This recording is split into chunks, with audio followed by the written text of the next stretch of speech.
जब सती प्रथा भारत में कायम रही,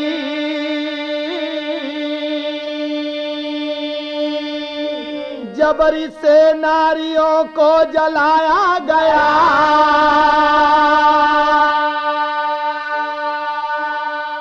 ना हुआ था गवन जिसका पति मर गया,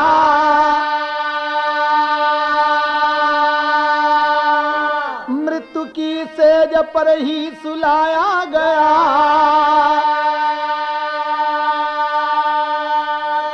ग्राम विवेकपुर के सभा बीच में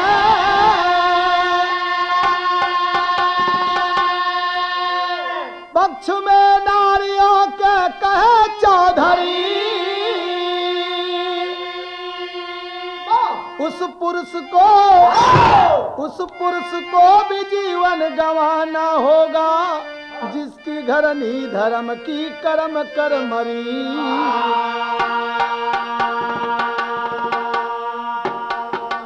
ग्राम विवेकपुर में एक बार बहुत बरियार पंचायत जुटल। वो पंचायत में आदमी और औरत बराबर संख्या में जुटल है। एक औरत खड़ी होकर कहलस कि चौधरी साहब, जब से सती प्रथा कायम हो तब से देख रही हूँ कि जब मर्द मर जाते हैं तो औरत साथ में जाकर सती हो जाती है, लेकिन जब औरत मर जाती हैं तो मर्द क्यों नहीं साथ जरते हैं। तो चौधरी साहब उस दिन से पूरे अठगांव में एक नियम लागू किए कि जौन औरत मर जाए ओकरे साथ ओकरे मर्द के भी जरे के पड़ी। तो तर्ज मिलल, तर्ज हाँ कि गर तू ना रहोगे तो वफा कौन करेगा। गाना के अंदर भाव मिलल, वह भी जलेगा साथ जिसकी नार जलेगी, वह भी जलेगा साथ जिसकी नार जलेगी, वह भी जलेगा साथ जिसकी नार जलेगी, वह भी जलेगा साथ जिसकी नार जलेगी।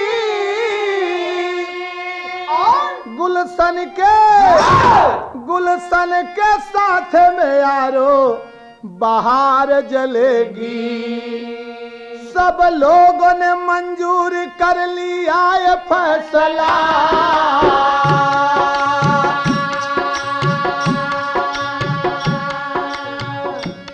लेकिन ना कोई सोचा किया जाएगी भला।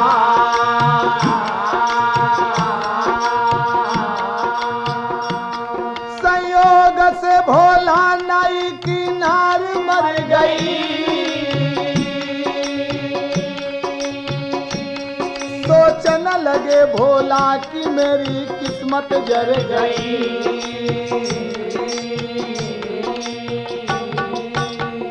वही गांव में एक भोला रहलन। भोला का उम्र 22 वर्ष रहल। पहले बार औरत गौना अली। फैसला के 4 दिन बाद जन हो भोला का औरत गुजर गई। भोला सोचले कि रे बाप, ई तो देखा थी कि फैसला का पूरा जन हो परिणाम पहले हमरे ऊपर आवे के रहल का सोचे लगलन तो यहाँ तर्ज मिलल फिल्म मैभा मतारी से पाया लिया छमकल रात कोठे पर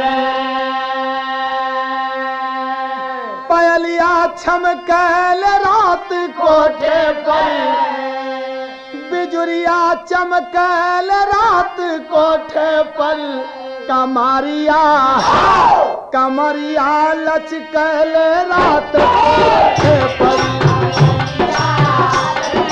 रात कोठे पर कमरिया लचकल रात कोठे पर।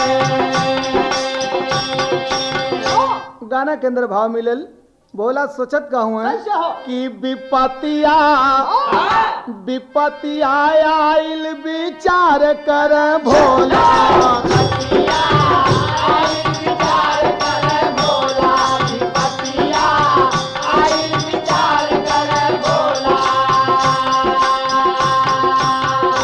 विपतिया आइल विचार कर भोला मौतिया आइल विचार कर भोला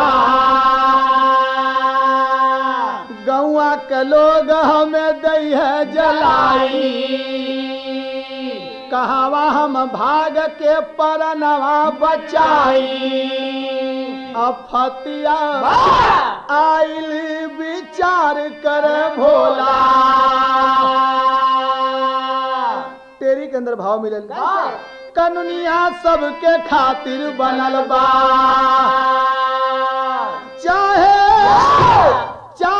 धनी हो निर्धन जवान या पुरनिया कनुनिया सबके खातिर बनल बा चाहे धनी हो निर्धन जवान या पुरनिया कनुनिया सबके खातिर चाहे धनी हो निर्धन जवान या पुरनिया कनुनिया सबके खातिर बनल बा।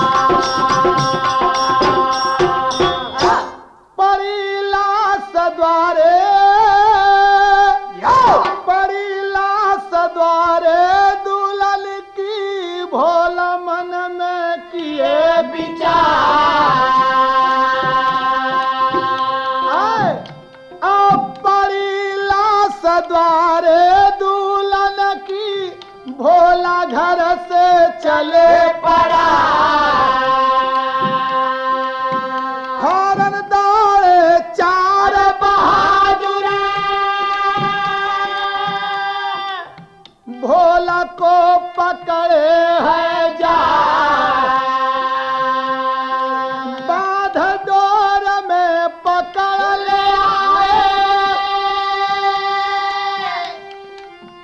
लाठी के पालकी बनाया रे भारी भीड़ लगी सब बोले तोरा रहा कानून लगा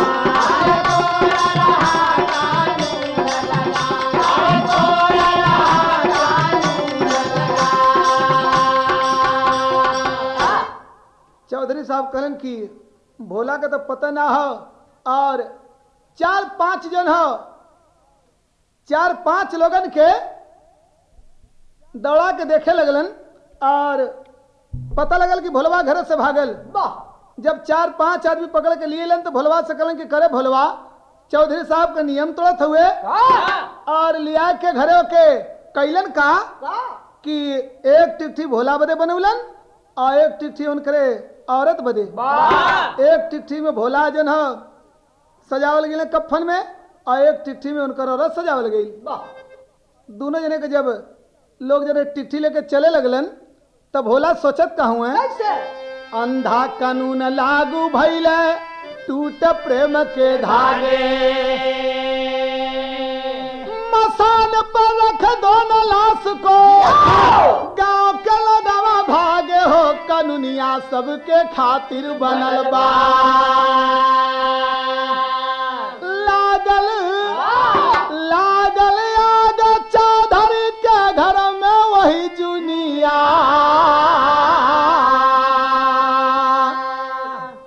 चौधरी के घरे में इतना बरियार आग लगल कि लोग मसान घाट पर कहले कि लाश सही छोड़ दो और चला पहले जो है चौधरी के घरे के आगी बुतादा। जब लोग जन हो आग बुता बदे चल लेलन तब भोला का सोचत हुए यहाँ एक तर्ज मिलल, ई भोजपुरी तर्ज है। तर्ज का बोल बा कि पिया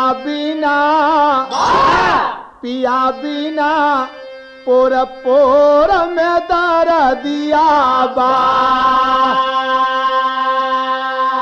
पिया बिना पोर पोर में दर दिया बा, कुछ काम नहीं करता हर दिया बा, काम नहीं करता हर दिया बा, काम नहीं करता हर दिया बा। इधर मनवा में कैलन विचार भोला, इधर मनवा में कैलन विचार भोला, कैलन विचार भोला। इधर मनवा में कैलन विचार भोला, धीरे धीरे दिए कफन को फार भोला, देख एक पानी में बहत रहल लसिया,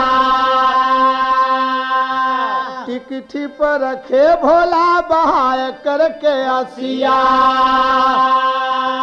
होई गईला तब वहां से फरार भोला। भोला कहलन का कैसे कि एक लाश बहल जाते पानी में, वो लाश के लेके अपने जन टिकठी में से धीरे धीरे निकल गईलन और लाश के वही में जन बांध छान के वहां से चले भाग। इधर गांव वाले का कहलन कि चौधरी के घरे कागी बुताए के जब वापस अले मसान घाट पर तो करत का हुए गाँवा के लोगावा बुझाई के अग्निया हो, गईला मसानावा परधा, कफन हटाए बिना लसिया जलाए दोनों, तेरा ही का दिन गईला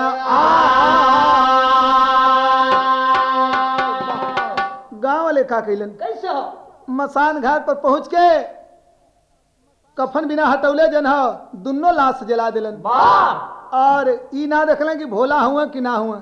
इधर भोला तो चलने भाग वहां से लाश दुनो जला के जब चले लगलन तो चौधरी साहब कहलें कि भाई हिंदू धर्म के अनुसार भोलवा के तेरह ही भी होके चाहिए। गांव पर आके लोग जन धीरे धीरे गिनत गिनत जब 13वां दिन आ गए चंदा लगा के भोला के तेरह ही कैलन और पूरा अठगावा में निमंत्रण दिलन कि समस्त परिवार सहित भोला के तेरही में आने का कष्ट करें। लोग भोला के तेरही खाए बदे जुटलन और तेरही में पहले ब्राह्मण लोग भोजन करेलन। तो यहाँ तर्ज मिलल मास्टर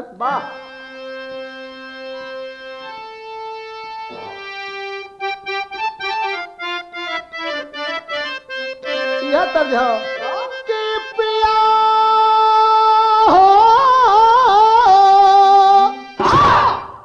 पिया पियारा तता पियर भाई दहिया ए सखिया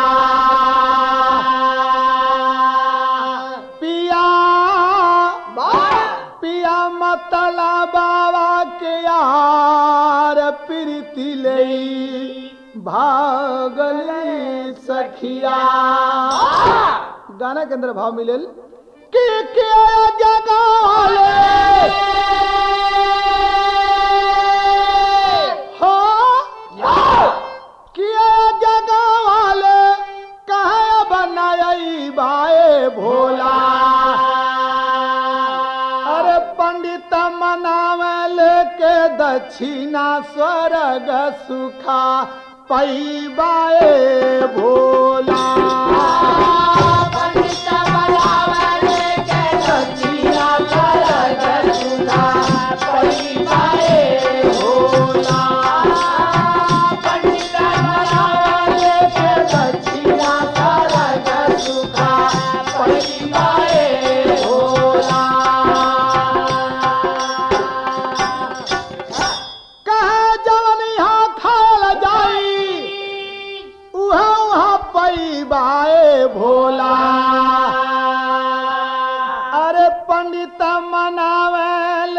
दक्षिणा स्वर्ग सुखा पैबाए भोला।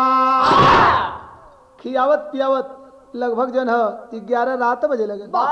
बहुत लोग जुटल रहलन और 4-5 जन बैठल खाए बदे के। रात के समय रहल। अब भोला भी धीरे धीरे अपन तेरही खाए बदे के जन चल अलन और वो भी एक कोने जाके बैठ गईलन। लेकिन यहाँ तर्ज मिलल फिल्म गंगा किनारे मोरा गांव से।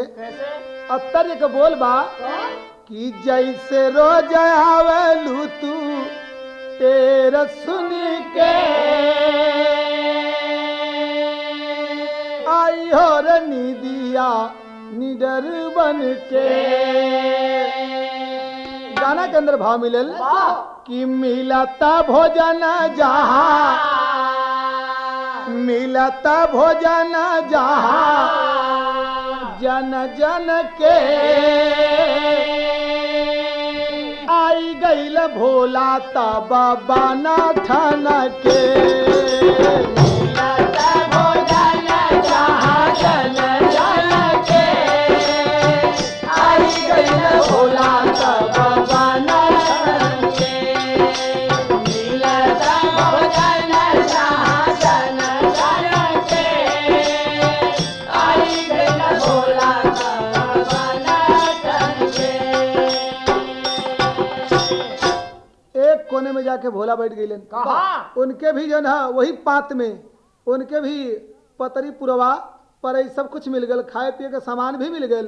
भोला अपन धीरे धीरे जन लगल खाए। 13 दिन के भूखल रहलन और लोग परोसत जन है भोला के तरफ। जब एक आदमी पहुँचलन लेके तरकारी बल्टी में परोसत रहलन। जब भोला के पास गईलन तो चीन गईलन। अब भोला सोचलन कि हमके चीना था। अपन जब देखलन कि वो आदमी आवत था तो भोला अपन मुंह घुमा लेलन। लेकिन वो आदमी अब पहचान गए और पीछे लौट के लोगन से कहे लगलन कि भैया हमके एक बात का शंका हो। लोग कहलन कि का बात का शंका भैया? कहलन कि हमके बुझाता कि भोलवा यही पतिया में बैठ के खात हो।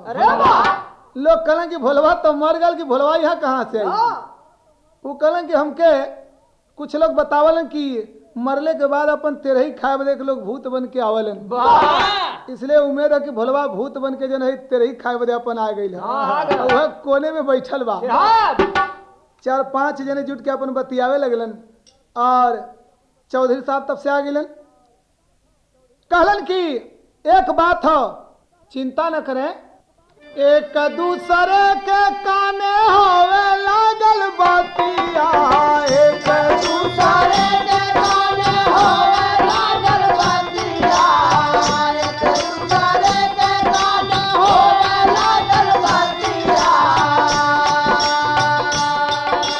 बैठल एक मानाई बा भोला सी सुरतिया।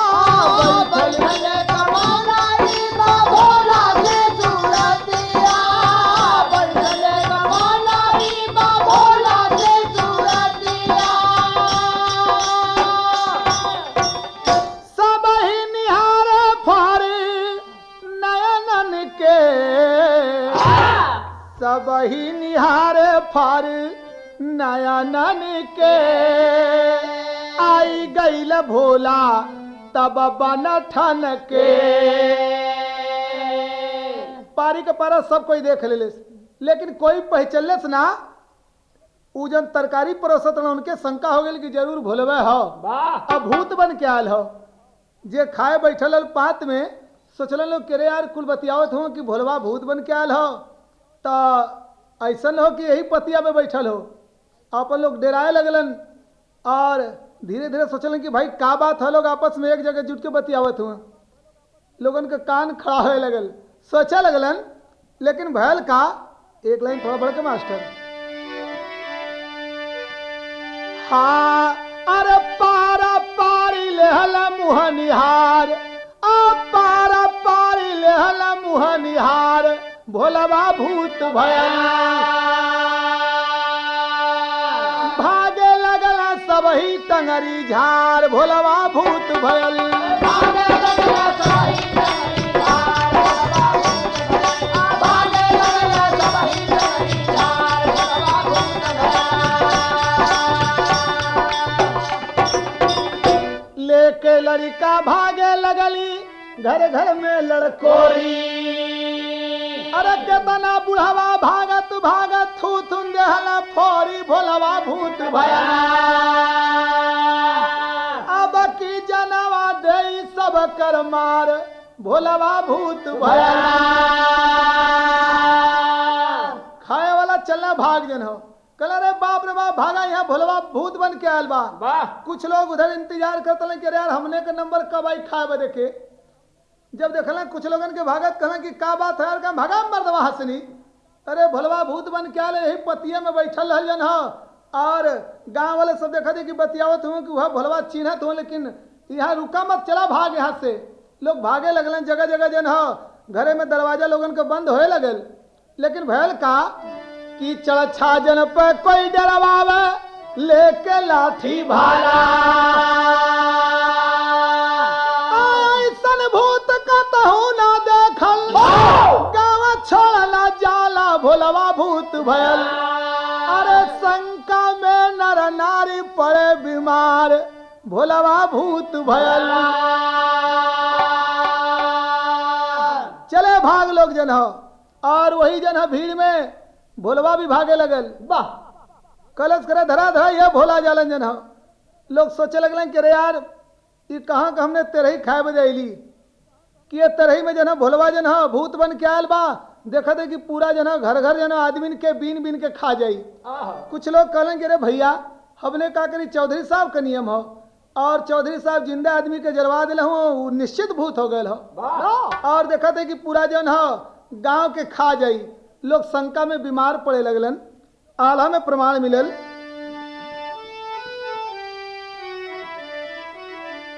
अरे सबर हो गवा कहो दवाई मिल जाला।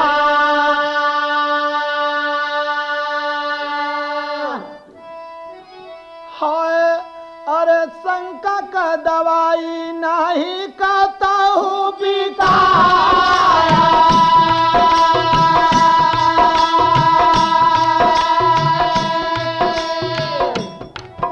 और शंका में बीमार पड़े गौआ के लोग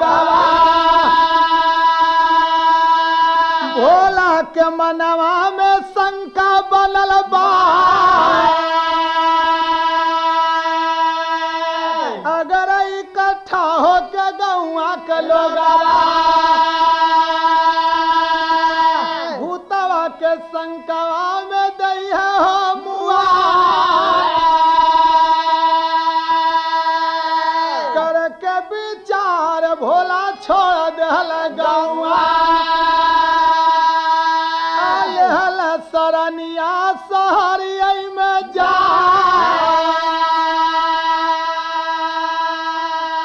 पूरे गांव में शंका की बीमारी फैल गई। लोग बीमार होए लगलन। घर घर बीमारी फैल गई शंका का बीमारी जन हो। लोग कहेंगे अरे बाप रे बाप भोलवा इतना बरियार हमने के लगत बा कि देखते कि जान ना बची। अब जन हो इधर भयल का कि भोलवा भी मारे शंका के मारा सोचलत कि अगर हम बच जाब तो गांव वाले हमके मार के मुआए दी हैं। जाके शहर में जन हो अपन कारोबार फैलौले। मतलब जन हो कि अपने बिरादरीन से मिल के और अपन रोजगार फैलौले कैलेस का कि कैंची छुरा कंघी ले लेस कर कि भैया जब हमारे पास पैसा हो जाई तो तुम लोगों के वापस कह देव और जन हो हमके तब तक के लिए दे दा। आप लोगों के दाढ़ी बार बनावे लगल। यही से पेट पदा चलावे लगल। लेकिन इधर गांव में का भैल आए हमार हालत सब कर बिगड़ल। अरे ओझा सोखा गुनिया कुटकल लगे लवंग घर घर में। झोरा मूली पचरा जा सचमुच भूत भयल बा भोलवा। देवी हमको रही बता जीव का बदला जीव चाहिए। पैसा के मुँह देखो ना खर्चा करे सभी स्वार्थ में। तब सब कर शंका छूटल बा बढ़ल मानव ओझा सोखा के। गांव में जन हो ओझा सोखा लोग जुट के अपन ओझाई शुरू कैलन। कहलन का लोगन से कि भोलवा इतना बरियार लगत हो कि आप लोग पैसा का अगर मुंह देखबा तो भोलवा पूरा गांव के बिन बिन के खा जाई। तो ऐसा काम करा कि पैसा इकट्ठा करके ले चला भोलवा के जन गया जी बैठा देवल जा। गया जी? हाँ गया जी ले जाके लोग जन भोलवा के गया जी बैठा दिलन। इस शंका के बीमारी में लोग परेशान रहलन, लेकिन जब भोला के झूठा गया जी बैठा दिलन ओझा सोखा लोग तो अपन जन गांव दुरुस्त हो गए। और इधर भोला क्या करते हैं, एहर भोला शहर में हो करल गुजारा, मेहनत से लोगन कहा जा मत बना, सौदा लेने कई लोग गौआ से गईला सहरिया में भोला तब भेटा। जब गांव ठीक हो गए तो कुछ गांव वाले सौदा सामान ले बदे के बाजार में पहुंचलन तो देखा तुम कि भोला एक जने का दाढ़ी बनावत रहन। लोग कहले करे यार तो भोलवा मिल गए। पहुंच के एक जने जना कहले करे भोलवा तो यहाँ क्या करते है, बोल भोलवा है कि भूत है। भोलवा कहले कि हमके गांव में ले चला तब बताइब जन। लोग आके चौधरी से कहले कि चौधरी साहब भोलवा मिल गए। चौधरी साहब कहें कि लिया गांव में। जब गांव में लेके पहुंचलन तो पूछा लगलन लोग। भोला कहलन कि पंचायत जुटावा तब बताइब। जब पंचायत जुटल तो भोला कहलन का, अरे हंस के बोले भोला तब बतिया खरी 400 अरे 420 चौराहा दुनिया चेता हो चौधरी।